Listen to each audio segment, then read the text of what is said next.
Good morning, you bad, beautiful bitches, you. The guest on today's episode, I have so much love and respect for. It's damn near inappropriate, all right? We're talking to a guy that struggled with addiction, all right? Dropped out of 9th grade and is well on his way to becoming a billionaire with a B, baby. Talk about living life with no limits. Ladies and gentlemen, welcome Eric Spofford to the show. 2013, I graduated high school. Yeah. I was working at the workout club front desk. Yeah, I remember. And I would see this Abrams tank walk in every day.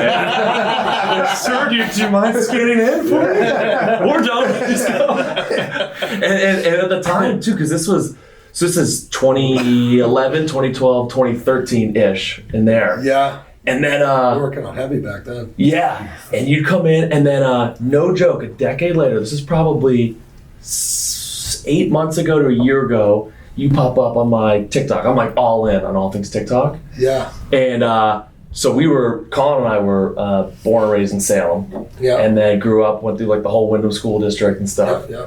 And I'm sitting there and I'm telling Colin, I was like, there's this neighborhood, because I live in the North End now in Boston. Yeah. I was like, I'll still go up, my girlfriend and I will drive up and we'll go and we'll drive through this neighborhood in Wyndham, and it's this just baller neighborhood. No joke. This is how weird the universe is. We're on the couch back in the North End. Your video pops up. You're like, I used to take I think it was a Honda, and drive from Nashua to what I believe is that same neighborhood. And I got goosebumps. I was like, Irongate, yeah. Yeah. Volvo. Yeah. Volvo. The Volvo. Yeah. And that's what 1988 Volvo, Yeah. 280,000 miles on the odometer, Yeah. which did not work when I bought it. Yeah.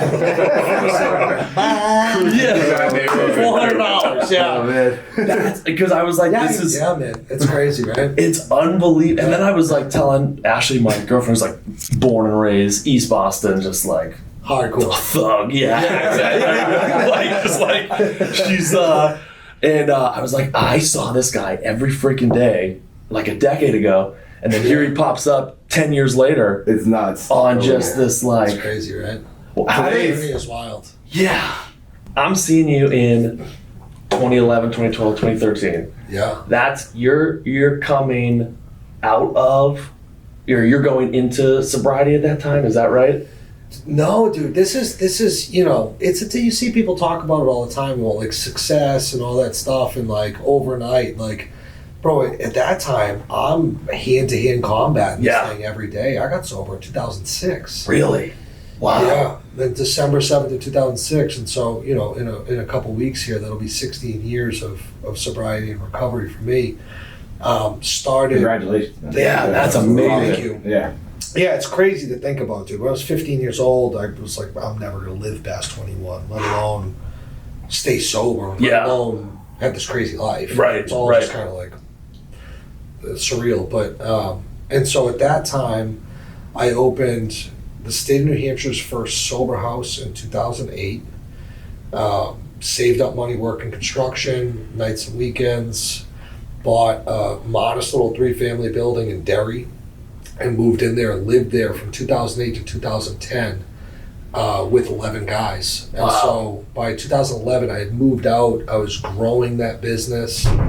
I had my son in 2011, so I had a young baby. Wow. Yep. And which I ended up being a single dad too, so I was raising a kid by myself, Yep. building an addiction treatment business, working out, just chopping wood, carrying water. Yeah, yeah, and that's yeah. when, like, I try to talk about that now. Oh, Like, yeah. guys, like, dude, nonstop. Yeah, Like, you yeah, know what I yeah. mean? Oh, It's been a long fucking time. Yeah, You know what I mean? Yeah. You talked about that in the Lions Den speaking series. Yeah. You talked about when you did that day you did get sober. You said I've noticed a change. I'm moving now. Like I'm moving. I'm keeping going fast. But yeah. That's wild. That is inspirational, though. What about the mental toughness behind you doing that? Because I actually have people in my life that I know that are struggling with addiction, and it's the mental toughness to actually, it's one thing to say, like, I'm going to get sober, you know what I mean, then 1 day, then 2 days, but to keep that going and actually, succeed in business, everything outside of just getting sober, like that mental toughness that you had to get out of that. If you could just walk us through that, because I feel like that's a big part of the people that I know that are struggling with it, is in your own head, not being able to get out of that bubble that you trapped yourself in. It's, For sure. Mm-hmm. In the beginning, it was, I don't really have a choice. Right. My choices are this. I'm either going to find a way to stay sober, or in short order, I'm going to die or be in prison. Right. And that was absolutely true for me, dude. I got sober, I was 135 pounds. I'd been an IV drug user for 6.5 years, which is like a fucking eternity when you're shooting dope and coke. Right. I'd been in a lot of legal trouble, and I got sober on the run for armed robbery. And so it was, in the beginning, like, we can call it mental toughness. It was like desperation. Right. You know what I mean? Yeah. And that, over time, I think mental toughness is a muscle that we build. It's very similar to building callus. If you work out or you work with your hands, you build callus, and it toughens your skin for the next time you're up against something. Right. When you build muscle, you work out. What's the science behind that? We rip our muscle, we destroy it, and it rebuilds. If you don't fuck your hands up, if you don't rip your muscle and rebuild, you don't get stronger and you don't build the callus. And so I think that analogy is really crosswalks to my experience, that since I was a little kid to today at 37 years old, it's been adversity after adversity after adversity. Mm-hmm. Those things have run parallel to success for me. People see, oh, look at the business and the house and the car and all that stuff. But, you know, what doesn't make it onto Instagram is this adversity and that adversity and that adversity. Yep. And so as you get up against the next fight, the next battle, stuff that I handle today, like it doesn't even bleep on my radar, would have crushed me 15 years ago. Right. I would have had debilitating anxiety. Yeah. I'd have been laying in bed at night like, fuck. You know what I mean? Like, that's just real. Right. Yeah. And so now it's like, you know, it's just you grow in toughness. You build that muscle. Yeah. And so that's why I'm such a proponent for, like, I talk about it all the time, like adversity. Like, I don't actually see it as a bad thing. Right. Like, I'm grateful for the adversity. I couldn't imagine my life if I wasn't an addict, if I wasn't on the street, if I didn't go through all this stuff. You know, who knows what it would have looked like. But for me, in my story, like, I'm grateful for every ounce of pain. Right. Building that callus up. Building that callus. You've helped me a lot as a business owner, because, like, 9 months ago, if I lost or if I was about to lose a client, I'd be in bed like, fuck. But I saw a reel of you, like, you love, you know, keep failing. I think the reel is literally titled Fail, Fail, Fail, because you get stronger from that. You learn from that. And I love, you know, potentially losing now, because I'm going to learn from that experience and you grow from it and it never happens again. The callus is a great analogy, because you just keep getting stronger. Yeah.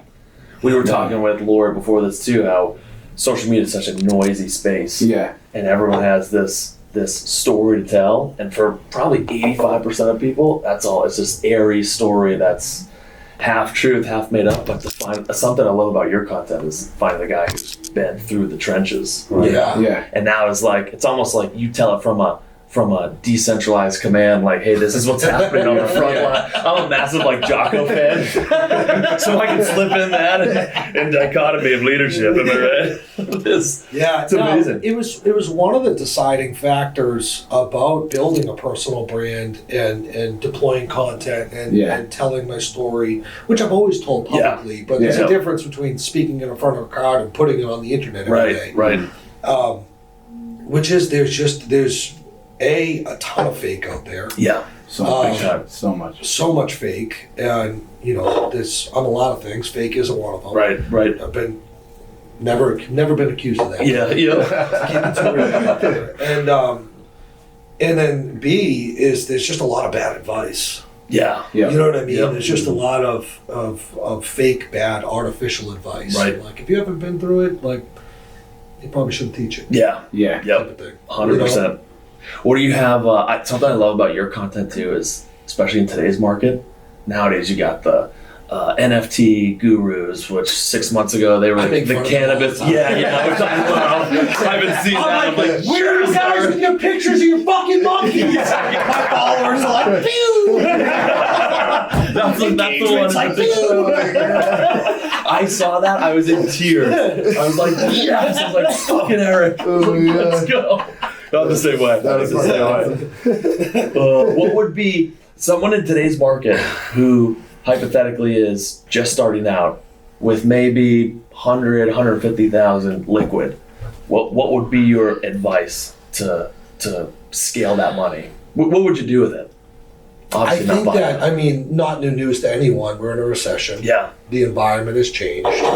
All these, you know, I don't know, 9 months ago, the world looked a lot different, right? Yeah. 9 months ago was put it in NFTs, put it in crypto, Yeah. you can't lose, all this stuff, right? And all of a sudden, how much of that dries up and just goes away, and it starts to separate the real from the fake. That's what happens in a recessionary market environment. Yeah. And so when you from a high level thesis on when we look at business in a recessionary market, you have to separate what's a need and what's a want. Right. Those are the things that I look at, is what's a need and what's a want, right? Like, why is Airbnb taking a beating right now? All these people were out there buying and renting these big units and putting them on Airbnb and laughing about how much money they make, and then things changed overnight. Yeah. You don't hear about those people too much Right. either anymore, right? Because vacations are a want, Yeah. right? And so when things start to get tight, people go, maybe we'll hold off on that trip to Miami. Right. Let's see how the next year goes. Let's wait to take the kids to Fort Lauderdale or Disney or whatever it is. And so I'm all in on things that are needs. For me, it's real estate and healthcare services.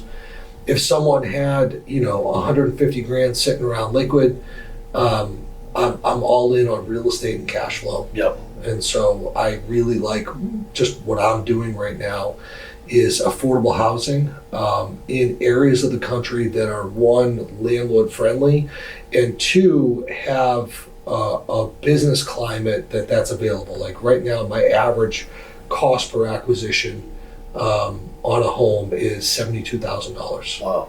In the Midwest. Wow. And I'm renting those. That's remarkable. Yeah. Wow. Yeah. And so let's do some math, right? If we take $72,000 average cost per acquisition, that means I'm into each house for $21,600.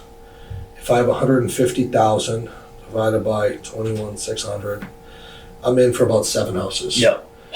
Wow. Man. Let's go. And so using leverage, and so I'm getting 7 houses. I'm going to average about $500 a month free cash flow for those. So now I've created an inexhaustible river of cash flow income that I'm going to get $3,500 a month, which, for someone with 150 grand to pick up, what's that, 42 grand a year? Right? But now you have tax benefits because you're going to take bonus depreciation on the real estate. That's passive income. That's meaningful. Right. And then you can start to leverage that into more and more and more. Right. I love that. That's sweet. I'm in if you Real guys are. estate. Yeah, I'm in. Well, I like how you watch some guys and it's like you got to invest in your own market. Yeah. That's what I love about Eric. Not scared to go out when and you look at that, if you're clearing $3,500 a month on that, it's every 6.17 months you're adding a house. Right. And so if you can leave the money and let it roll, you're getting back up to that $21,000 mark, and you're purchasing another house. Now, once that's operational, you're $4,000 a month. And you get there a lot faster. $4,000 a month is going to bring your time horizon to repopulate your equity dollars. Yep. Yeah, that was this was Writing all this down. that was a selfish question for me.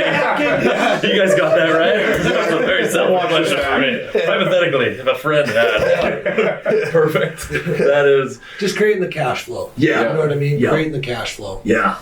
When did you know? Like I feel like there's at least my mindset is always I have an abundancy mindset. Like I'm full of endless energy and happiness and glass. I could my whole life would be on fire and I'd still be glass half full. When did you know though you were almost saved, if you will, from, okay, I'm not going down that old path I was back in the Nashua days. I'm on this path, this trajectory for, you know, the Ironwoods of the world and, you know, the Miami house. And you were like, I'm set. There's zero chance I'm going back to, you know, my old life. Or is it a bunch of moments? It's a bunch of moments. Yeah. That's a broad question. The day I got sober, the day I committed to recovery and sobriety was the first day that's my sobriety date. So Yep. first day I achieved sobriety, December 7th, 2006. I had a strong feeling that I've never had before, despite fucking 100 tried and failed attempts, of I'm done. Yep. I'm never doing that again. No matter what. Right. I'm never, like, it doesn't matter what happens in the world. Right. No reservations. I'm never doing that again. Yeah. That's a lot different from I'm moving to Iron Gate and Miami and, you know, and all of that. Right. And so the truth is, I know that I'm never going to use drugs or drink again. Yeah. It's been 16 years almost. Wow. Right? That's amazing. Yeah. That's beautiful. Long time. Yeah. Right? I have a beautiful life. I've become the man that I'm supposed to be, right? Not for everybody, but for me and some. The success stuff, you know what's funny, dude, is like when I got sober, I didn't have money for food, legitimately. Like I had 2 pairs of clothes and a half a trash bag. Wow. And you're in Nashua at the time? I was in Portland, Maine, December 6th, Yep. and I woke up the morning I got sober and moved from Portland, Maine to Nashua. Gotcha. Because I got in trouble in Maine. And so yeah, I got sober in Nashua. And now I have plenty of money for food and plenty of other money for other shit, and I still wake up and I feel broke every day. Yeah. Yeah. You know what I mean? I wake up every morning and I'm like, fuck. Yeah. What are we doing today? Yeah. We gotta work. Yep. We gotta go. I feel that. Yeah. Do you know what I mean? 100%. And so yeah. I don't, for a recent revelation, after I had the liquidity event, I sold the business last year. Congrats on that. Thank Yeah. you. Yep. And I had like all this dough. And like the next day I woke up and felt exactly the same. Yeah. And I was like, fuck, I think I'm gonna feel like this for the rest of my Yeah. life. Yeah. You know what I mean? I don't know Yeah. if this ever changes. Yeah. Yeah. I feel that with content. Like I'll have a video pop, and the next morning I'm like, as if I haven't done a damn thing, you know? Yeah. Dude, I've been Yeah, you know, it's It weird. is weird. Yeah, I've been exactly. thinking about that a lot. Like originally when we started the business, it was all to, you know, one day maybe sell it. And now that we're just fucking in it, like even if that day does come, I'm still gonna keep going. Like it's like an addiction. It's like even now, like you've helped me out with this, by the way. Waking up at like 4:45 and just getting Just in the like, gym. is that Jocko over there? Yeah, I'm trying, man. I'm trying. I used to sleep until like 10 a.m. Yep. and you know, but I was like. up at 4:45 this morning. Yeah, now we're Yeah. talking. work. No, I know. Yeah. That's what I'm saying. Dude, that's what I'm saying. You're in the gym. What's that book you're reading right now? Emmett Fox, Daily Reader. And it's got a writing for every day, and I've been through it many times. Yeah. I've had it for a long time. We all got to purchase that. Yeah. Checking out some of the Yeah. books. Now, did spirituality play a big part in you being able to get out of the shit that you were in? Or was it more so having a it good... did not play a big part. It was everything. Yeah. There was nothing else. Yeah. It started there.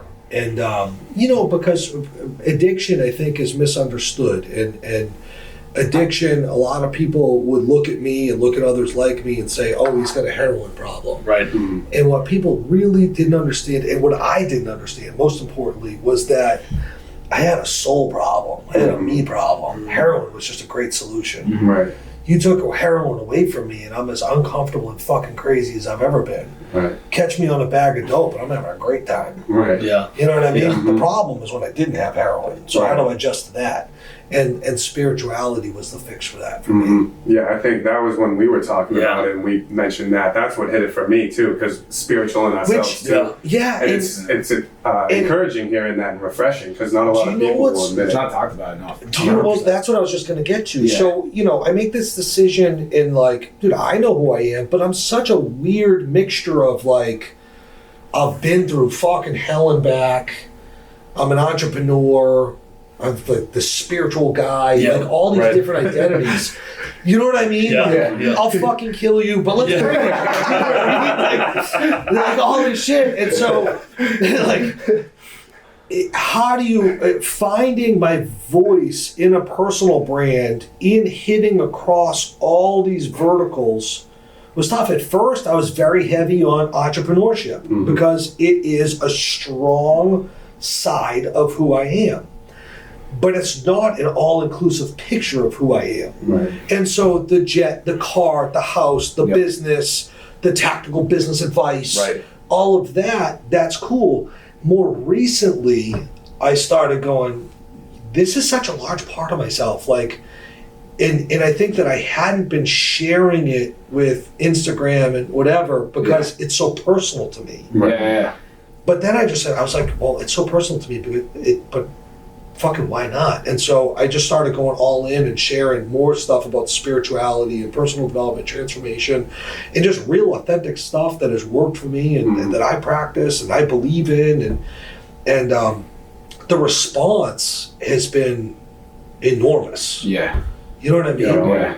It's actually because people very encouraging. I feel like it's more refreshing to most people, like actually seeing someone like yourself that's been through some stuff like that and not afraid to talk about certain stuff like that is well, that's what it frowned was. upon. I shied away from the God idea publicly for a long time, but I owe all of this. Right. Yeah. It's everything. Right? Yeah. And so then I 100%. stood in front of that and I was like, well, fuck, that doesn't feel good. Yeah. You know? Yeah. Like, hey, thanks, buddy, but get in the closet. Yeah. Yeah.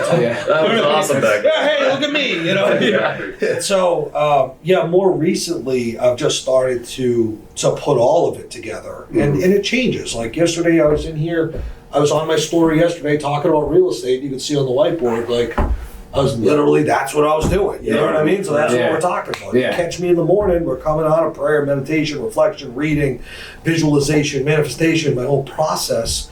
I'm heavy on that. And so it's But all of that shit combined is part of the game, man. Like entrepreneurship. Like if I'm out of shape today, here and also mentally, like you're not gonna be 100. And you all as a CEO, you gotta be 100 every fucking day. So like that's why I thank you for sharing all that stuff because it's more than just the meeting. It's encouraging to me that you guys find value in that. You really do. It's huge. Yeah. Keep doing that. I literally since you've been putting out content about that, I've been all my DMs. I do these stupid morning alarms, which is rhyming like glutes for charcutes, and just for whatever reason, people gravitate towards it. So my DMs are no joke. I'm playing Dr. Phil as like divorce court. He cheated, she cheated. The D1 athlete that didn't go pro, so now works a sales job and is depressed, like addiction. And before it's my non-licensed ass as a doctor, messaging back just what has helped me. Yeah. I've no joke copied and pasted so many pieces of your content Appreciate that. from TikTok and Instagram, Yeah. and I'm like, boom, this is it. Here's your unlock. So, You gotta give them 20%. yeah. I'll check with Lori on that. Did I say that out loud? I didn't mean any of that. Wait a That was a lie. It's been a journey, and there have just been so many lessons that have forced me to grow. And I guess at any point you could choose to not and plateau and go like, yeah, I'm going to stay right where I'm at. Yeah. Salem, New Hampshire. Yeah. You know what I mean? But back to the adversity, like the stuff that makes it in there is like every single one of those lessons came during a tough time, not a good one. Yeah. Every single one of them. You know what I mean? Yeah, I was never out on my yacht in Miami. The sun's out, it's 87 degrees, and decided to grow spiritually today. Yeah, you know what I mean? right, It's like I got life put a gun to my head, Right. and I was like, fuck! Yeah. Gotta figure this out, you know? Yeah. Seriously. Yeah. That's Are there any practices that you have? You've been through hell and back. And it's made you tougher and than you are today. But are there any practices like when you're in it, like when you're in the grind with Spofford Enterprises, and like a tough day happens or a deal didn't go as planned? Like, are there any little things that you do and routine wise that help you get through it, or Like, and more specifically, like in when you're in it. I think 2 things come to top of mind on that. One is I overvalue action. I never stop moving. I start throwing punches, and maybe not all of them are going to hit, but like, motherfucker, I'm in the fight. Yeah. You know what I mean? And so I really I never stop moving. I never get in the fetal position. You're never going to knock me down and keep me there. Like, I'm getting up and I'm coming out of this corner. That's it. Yeah. And the other thing is that I shrug off the hits that I take very easily. A lot of times people's pride and ego and embarrassment. It'll fucking kill you. Yeah. It'll kill you. Yeah. Because it's not the punch in the face that hurts. Yep. Getting punched in the face sucks. Let's be Yeah. real. Yeah. Getting punched in the face in front of other people Yeah. sucks a lot Yeah. more. Yeah. Right? 100%. Like, you're in the Yeah. schoolyard, you get Yeah. punched in the face, nobody saw it, you're like, Yeah. Yeah. what shit? Yeah. You know what I mean? Yeah. The whole place saw the thing. You're like, Fuck. fuck. That's killer. Like, that's killer. Yeah. So but that is just humility. Mhm. You know what I mean? That is just being able to move through it with ease and fail in front of people and fail in front of your team and take your punch and get back up and just keep moving. Yeah. That's, You know? Yeah. I love it. Literally in our office Yeah. when you walk in, the new one in Portsmouth, it says "keep going" Yeah. when you walk Keep in. going. Yeah. Yeah. I So love that's Yeah, That's awesome. Like because if you don't this is always in the back of my head. But like if we stop, he's not gonna eat at the end of the month. Yeah. You know what I mean? Yeah. And at least for me, like I can tell your relationship with Lori and everything. Like they're not they're my like These are family. my Yeah. people. Yeah, it is my fucking yeah. dogs. Like Yeah. Yeah. I'll Like, take what's a bullet. What's yeah. the what else are we gonna do? Fucking give up? Yeah. Yeah. Right. Exactly. Exactly. Which I guess some people, Some people do though. Some do. people, Yeah. and they get close to. I've seen it happen, and they just or it keeps them out of the fight altogether, yeah, or it keeps them out of the next level of the fight. They Yeah. only take it so far. Yeah. yep, You know. yep. Almost as if people are scared to achieve. Yeah. You know, like scared of greatness. That's a good topic Yeah. because success and greatness comes with a price. Yeah. Right. You know what I mean?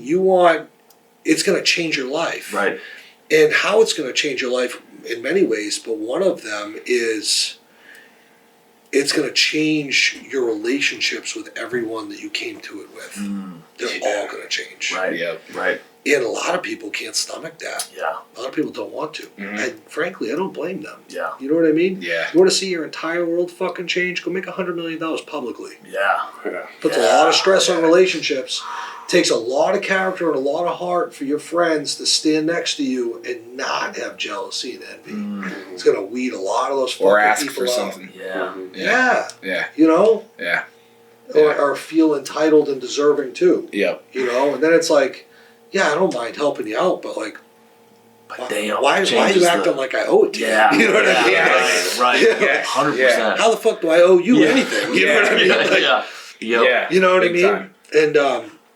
And so that's another example of adversity. Yeah. You know what I mean? The betrayal, the changed relationships. You know, you Big blow time. up on fucking TikTok. All of Right. a sudden, you got all this attention. You Right. know, I haven't seen you in probably 10 years. Right. I'm guessing that there are probably people that are like, oh, Kevin changed. Yeah. Yeah. Oh yeah. You It's know what I weird. mean? Yeah, I find it's weird with friends. It's even more weird with some of your family. You know. Oh yeah. Like it's just a weird. You're Yeah. doing all this really cool, once in a lifetime, moments. Yeah. I always try to bring them along and stuff, but just it's. I notice how fast the conversation stops when you say like, oh, when they ask how are you doing, you're like, Yeah. things are great. You know? It's like they're like, oh, all right, Actually, well, pretty good right cool. now. Yeah. Whereas if you were like, oh, I didn't actually mean. yeah. Like good would have been fine. Yeah, get rid of them. Like, sorry. Going in too Yeah, much. you know? Whereas if you said like, oh, I got car trouble and I'm going through this, now the conversation's like, But you oh, need the OGs around you because they keep you grounded. Even like first time I met you two, you gave him. He was saying something. He's the most humble dude on the.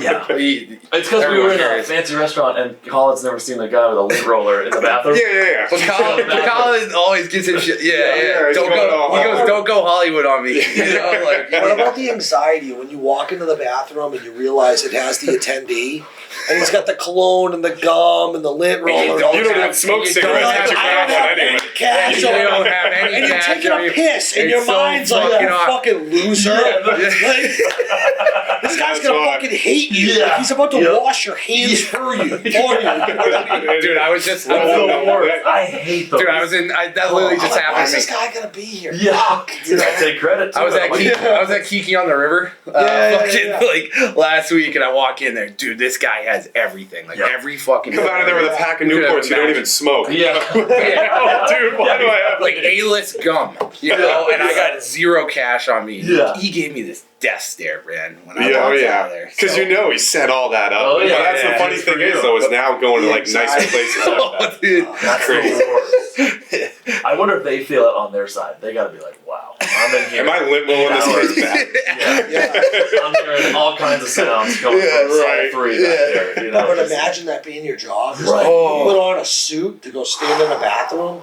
yeah, and that's wash guys' hands. Yeah. You know? that's wild. It's a That tough is. one. Better at Kiki than the strip club, though. Yeah, yeah, that's true. Yeah. I You know, go ahead. I was just going to say, one of the things you talked about, you said something about having the people around you, Yeah. the OGs or whatever. Yep.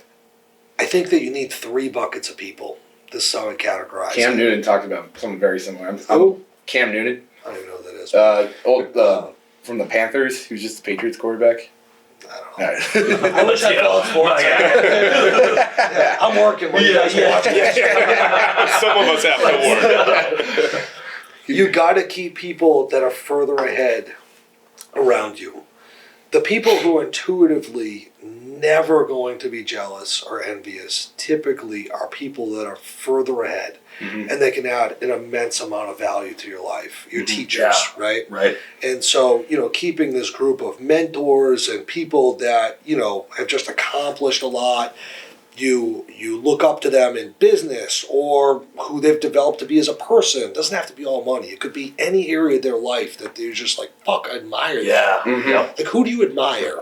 Hang out with them. Yeah. Right. But then you need like your road dogs. You need your Yeah. boys. Yeah. Yep. But these people, this is a tough group of people, but sometimes it changes because they have to be your peers. And sometimes your peer class changes.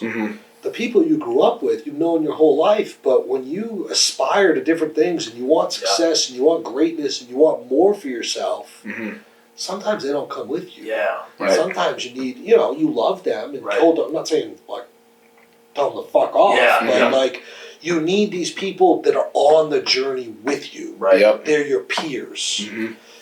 Then, for me, I believe in this. I believe that you really need the people that you're helping. That you constantly have to be reaching back I like as that. well. Yeah. And so, because although you're reaching forward to people that you admire Yeah. and taking that in, there's all these people that are fucking looking up to you that admire you. Right. And so reaching right. back to them. And it just makes it kind of this, I have this vision of like it being full circle. Yeah. You know what I mean? Big Yeah. time. And it brings Big time. purpose to it. Big you time. know? It makes Yeah. it more than just selfishly what we want. Yeah. Makes it about other people. And there's always so much room at the table. Yeah, It's exactly. like 100%. Yeah. everyone can eat. And it goes back to All that, my- show all me my- your friends, I'll show you your future kind of thing. Yeah. By keeping the right Huge. people Yeah. around you. Yeah. Big It's time. huge. Yeah. It's probably, in my opinion, one of the most impactful things that one could possibly do. Yep. Yeah. I think, like, if you put a gun to my head and said, give the most practical advice to someone you possibly can, it's look at that. Yeah. Dude, that's why you see me Yeah. hanging out all the time with Randy and Scott. Yeah. I learned Yep. something a lot of Yeah. my friends over the 100%. past 2 years, like, my friend group's a lot older than I am, and Me I try surrounding myself, and I learn something new every time. They might not know it, but Yeah. it provides a No, it's lot of important. value. And then Yeah. I've taken a big risk with, like, not big risk, but like they say doing business with your friends is tough. And I've seen the ugly side of that. But like my CMO is my one of my college roommates. My CFO was the first person I met at Babson. My head of production is like my dog, but he's also an older, more wisdom in that space. And like It's like a very family atmosphere, but you know, it keeps that passion going because when we win, it's the best fucking feeling. Yeah, You know? 100%. Yeah. I want to wrap with this for you. What are the 3 top things for success and business? So success kind of outside of just your regular life, and 3, most important things with running a business. 3 most important things: success, business, just generally. 1, it's an inside job first. Yeah. So many people try to skip ahead of the line and skip the process and skip developing the internal assets that are necessary. I think I wish, my wish for people is that they understand that your external reality is always a reflection of your internal state of being. And so you develop that internally and it extrudes externally. Right. Always. Right. People try to do the opposite. They try to develop externally to influence and treat their internal condition. Right. And, if I had or when I have, I'll feel. And it's not that way. It's the exact opposite. Wow, I like that. That's really good. Yeah. 2, That's really good. the journey is not easy. And so it's action over anything. Mm-hmm. It's discipline. It's framework, and it's over a long time horizon. That, sure, there are overnight successes, but generally the majority of people that achieve their dreams, that get to alignment with the greatness that they're supposed to experience, which I believe that for everybody, it takes a lot longer than they think it's going to. Yeah. And it takes a lot more sacrifice than they believe it's going to. Right. And it's a lot harder than they think it's going to be. The adversity is real. Right. And 3 is you have to find your why. It has to be the right why. Right. Right? Right. For me, it started out and remains true that I just want to help people like me. Yeah. This thing almost killed me. Yeah. Right. I watched all my friends die right here in Salem, New Hampshire. Yeah. Watched them all go. Fentanyl, heroin, took them all out. And I wanted to prevent that for as many people as I possibly could. Yep. That was my why then. It's still my why. The why has expanded. Like, if you were to ask me right now, what am I doing? This is 3 and 3.5 together. Let's go for it. Yeah. The other important thing that goes with this is that to have the audacity to think big and dream big. And not just to think it, but to speak that shit into existence. Yeah. At every level, right before I popped into the next level, at every level up that I've had over the last 16 years, I spoke it out loud to people, and they fucking looked at me like I was crazy. Yeah. Dude. Yep. They looked at me like I was nuts. I was like, this is what I'm going to do. Yep. I'm going to build the largest collection of addiction treatment centers in the Northeast, and I'm going to touch thousands of lives every year. They're like, Eric, your credit score is a 582. I'm like, I know. Dude, you have to have blinders. And you have to block You have that. to fucking visualize it. But you have to have a why. Yeah. And like, I'm not saying it has to be my why. It just has to be a meaningful fucking why. Right. Like, Yeah. I'll speak it out loud today, brazenly. Like, I am on a mission to create a net worth of $1 billion and positively impact millions of people in and out of recovery from addiction and mental health issues. Why the fuck do I want to be a billionaire? Yeah. Why? I have plenty of dough now. Yeah. Right? Doesn't change that much. Right. I want to be the first 10th grade dropout heroin addict to ever hit that number. Yeah. Not because, like, I mean, it's cool. I'm not saying being a billionaire probably isn't going to be a unique experience for me personally, but imagine when I can fucking say that out loud and other people are getting sober, being like, let me get this straight. Yeah. Right. Yeah. This motherfucker don't have a GED and was shooting smack at 15 years old. Right. And look at him now. You know what I mean? Yeah. Love that. And so that's why. Yep. So when people see me in the hustle, in the grind, they get it they can get it twisted. Right. Be like, oh, he's driven by money and blah blah Yeah. blah, which we all are to a certain degree, but the why is I want to be the first one of those. Yeah. Because it's about other people. Yeah. Yeah. But you gotta That's get my- damn close, huh? The No. up the mountain. No, I'm on my way. Yeah, yeah. It's a 25-year plan. Isn't he so humble? Isn't he? I'm on my way, but it's that's my 3.5. Yeah. Yeah. Yep. That's my 3.5. God bless you, man. We can't thank you Yeah. enough for your time. Thank you, man. Thank you Thank you for having me. so Great to much. see you. Best. Thank you. Yes. Yeah.